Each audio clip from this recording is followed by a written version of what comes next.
Olá, hoje eu queria conversar sobre a mulher e o trabalho. Eu andei olhando minhas estatísticas aqui no Instagram e descobri que a maior parte do meu público é feminino. E isso é muito curioso, né? Porque atualmente eu tenho um número muito grande de analisantes homens. Mas o público feminino parece ainda ser o que mais busca, se interessa por esse tipo de conteúdo. Conteúdo ligado ao comportamento, às relações, ter essa curiosidade de se detalhar, né? Ouço isso até nos atendimentos em que há uma certa queixa de algumas mulheres sobre seus parceiros que não se interessam, às vezes, por se aprofundar em conteúdos que elas pesquisam na rede ou na internet de um modo geral. E um dos temas que às vezes eu trato nas sessões são mulheres que estão no universo do trabalho, exercendo algum cargo de liderança, e o quanto esse ambiente é hostil ao feminino. O que eu quero dizer com isso? Os ambientes institucionais, principalmente aqueles formados por homens ou mais tradicionais, eles ainda têm uma tendência a trabalhar na lógica masculina. E que lógica é essa? É claro que é um atravessamento cultural construído ao longo de décadas, mas que tenta fazer com que a mulher funcione, mimetize o comportamento masculino.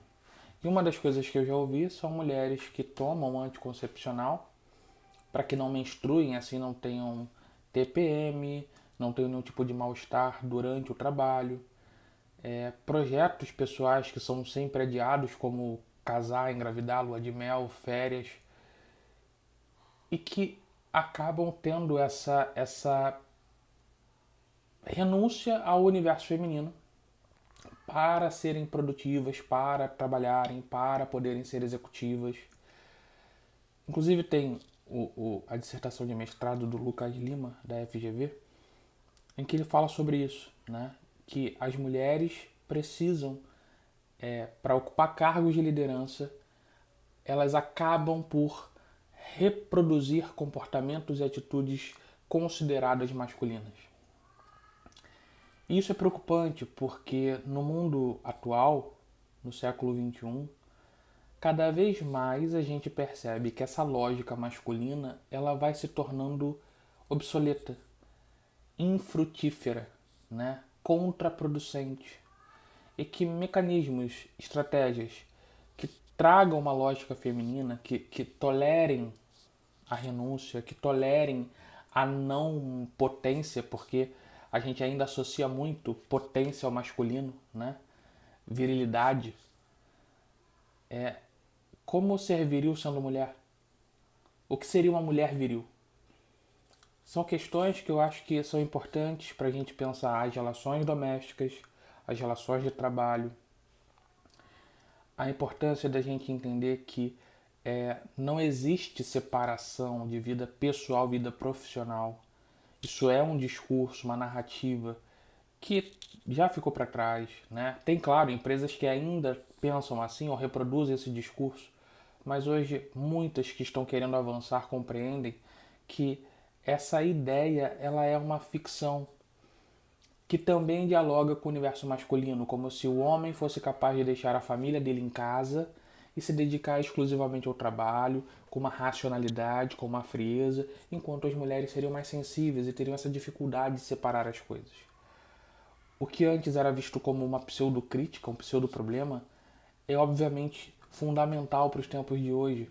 As relações precisam ser consideradas na sua integralidade. Você não contrata um profissional, você contrata um ser humano com alguma habilidade que vai aplicar para o trabalho. E esse ser humano tem pai, mãe, filhos, amores, dores, sofrimentos. E é fundamental que se inclua isso na relação de trabalho.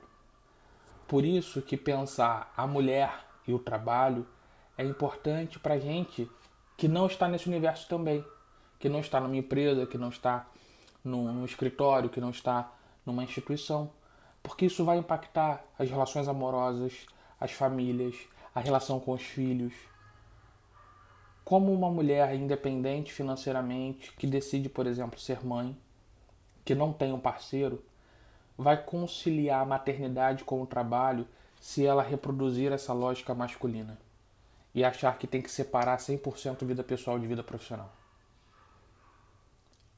E até que ponto, ao reproduzir isso, a gente não se torna cúmplice de uma dinâmica, de uma espécie de conduta que tem um grau de violência e que dá margem para discursos que a gente ouve na mídia de alguns políticos ou líderes de setores empresariais que mulher deveria ganhar menos já que engravida.